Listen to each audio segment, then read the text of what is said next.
श्रीशिवमहिम्नस्तोत्रम् गजाननं भूतगणादिसेवितं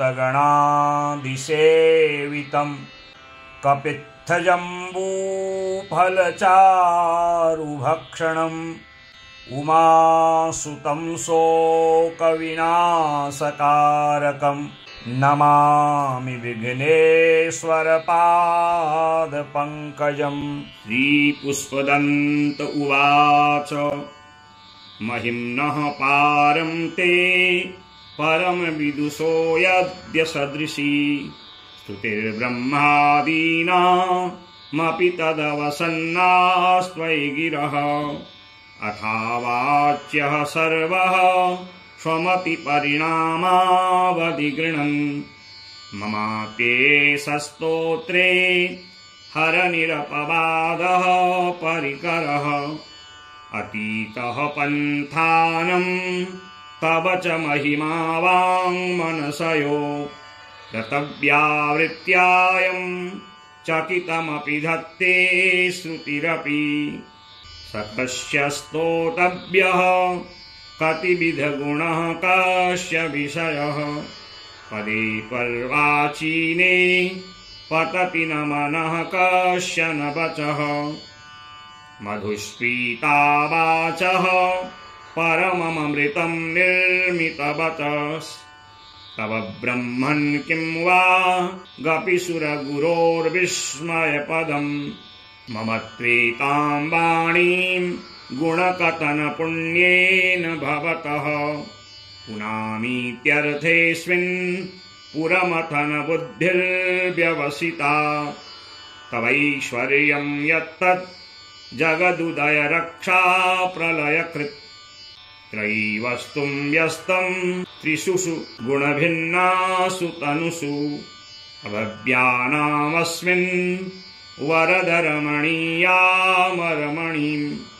विहन्तुं व्याक्रोशीं विदधत इहैके जडधियः किमिह किं कायः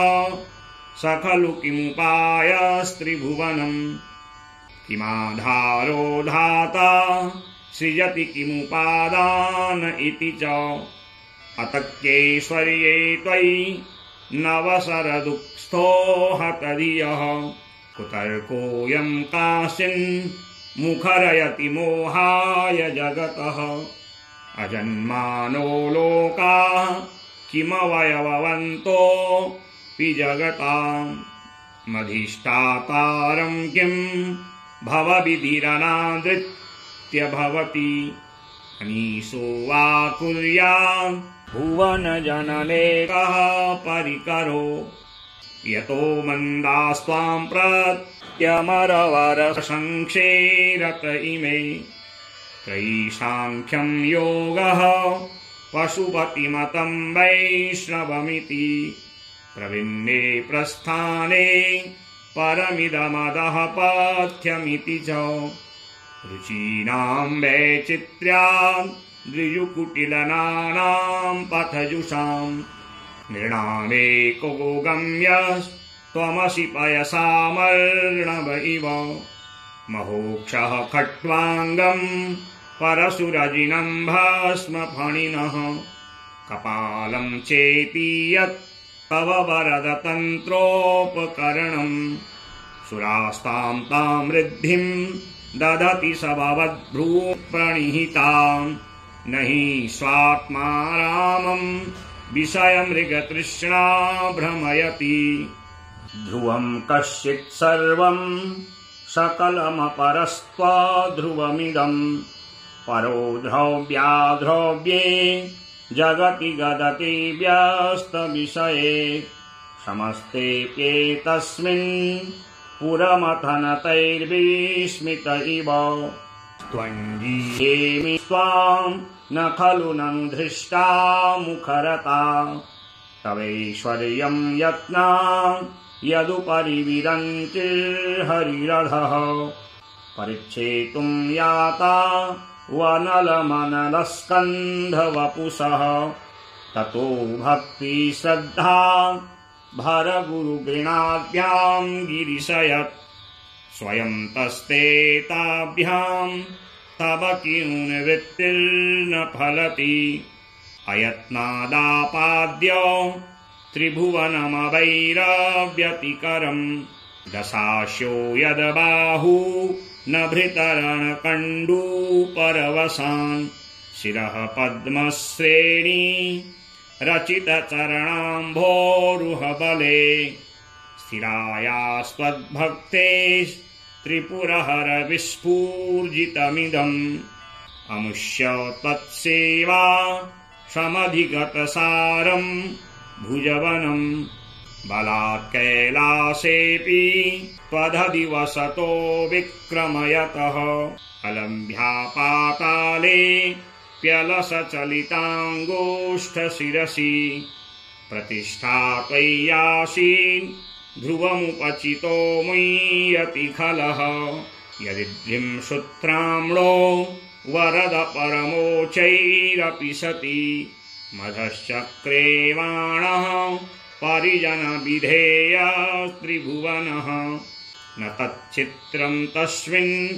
वरिवशतरिक्तच्चरणयोर्न कस्याप्यन्यत्ये भवति शिरसस्त्वय्यवनतिः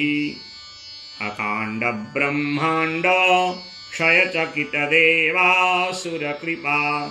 विधेयस्यासीद्य त्रिनयनविषं संहृतवतः सकल्माषः कण्ठे तव न कुरुते न श्रियमहो विकारोऽपि श्लाघ्यो भुवनभयभङ्गव्यसनिनः असिद्धार्थानेव क्वचिदपि सदेवासुरनरे निवर्तन्ते नित्यं जगति जैनो यस्य विशिखाः न पश्यन्नीशत्वा मितरसुरसाधारणमभूत् स्मरः स्मर्तव्यात्मा न हि वशिषुपथ्यः परिभवः महीपादाघातात् व्रजति सहसा संशयपदम् पदं विष्णोर्भ्राम्यद् भुजपरिगरुग्णग्रहगणम् मुहुर्द्यौर्दौस्थं या यनिभृतजटाताडिततटा जगद्रक्षायै त्वं नटसि ननु वामैव विभूता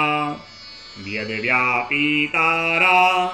गणगुणितफेनोद्गमरुचिः प्रवाहो वाराम्यः पृषतलघुदृष्टः क्षीरशिते जगद्वीपाकारं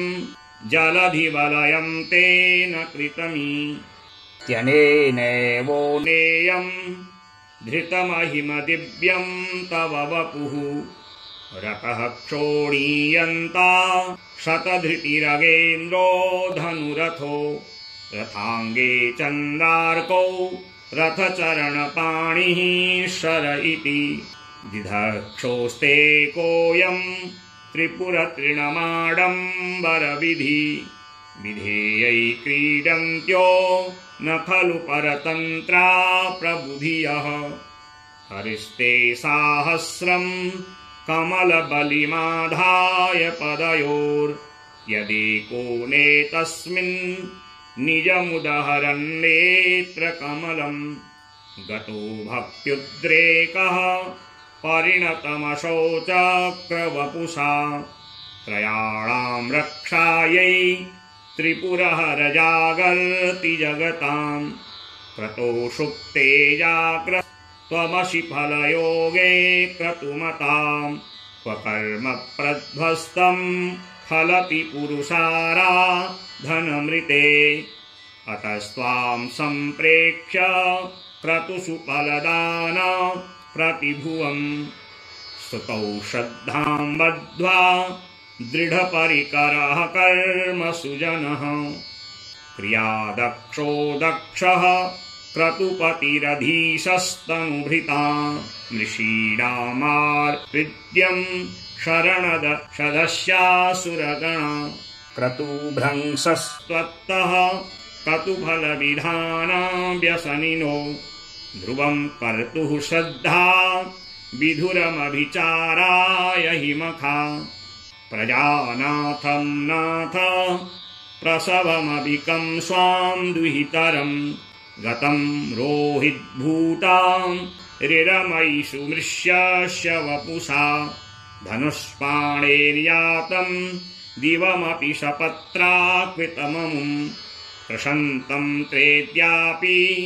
त्यजति न मृगव्याधरभसः स्वलावण्यासंक्षा धृतधनुषमह्नाय तृणवत् पुरः प्लष्टुं दृष्ट्वा पुरमतनपुष्पायुधमपि यदि स्त्रेणं देवी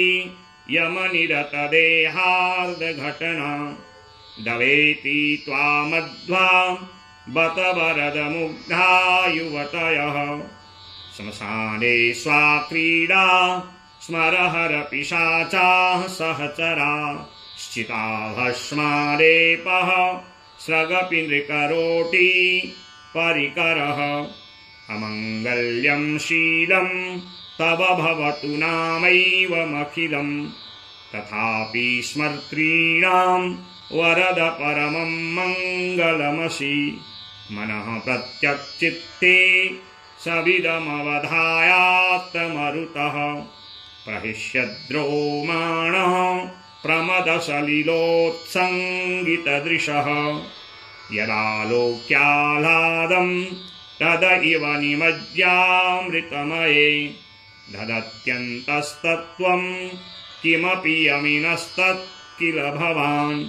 त्वमर्कस्त्वं सोमस्त्वमसि पवनस्त्वं हुतवहस् त्वमापस्त्वं व्योम त्वमुधरिणरात्मा त्वमिति च परिच्छिन्नामेवं त्वयि परिणता बिभ्रतु गिरं न विद्मस्तत्त्वं वयमिह नु यत्त्वं न भवसि त्रयीतिस्रो वृत्तिस्त्रिभुवनमथो त्रीनपि सुरा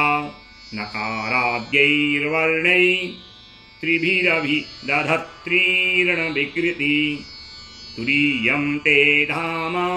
ध्वनिभिरवरुन्धानमनुभिः समस्तं व्यस्तं त्वां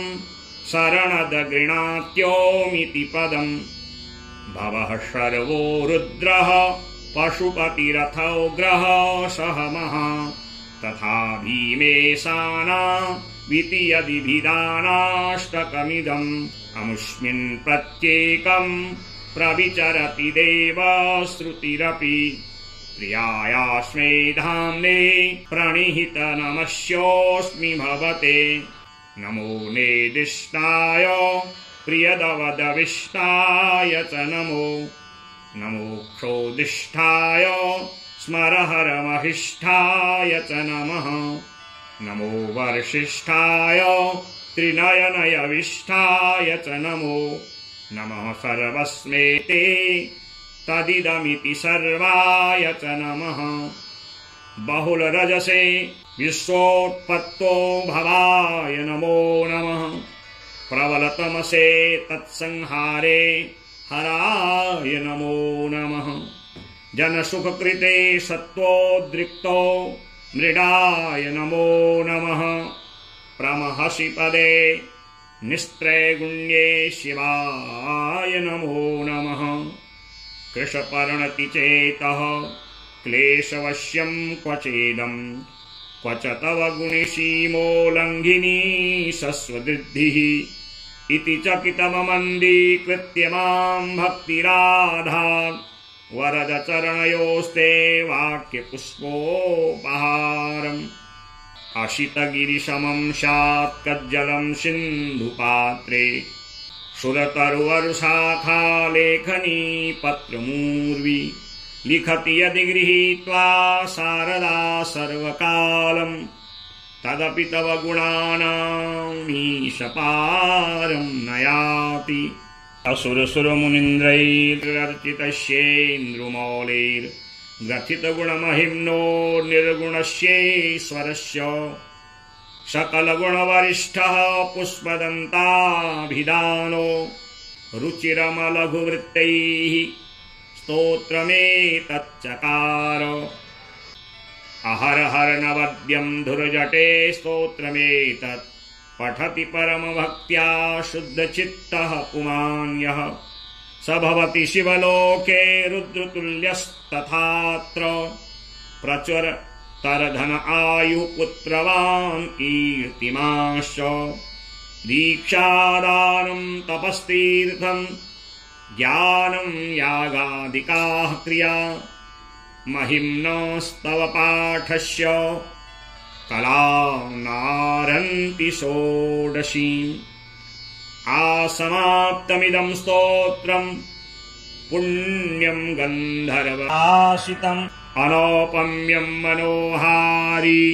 शवनीश्वरवर्णनम् महेशानापरो देवो महिम्नो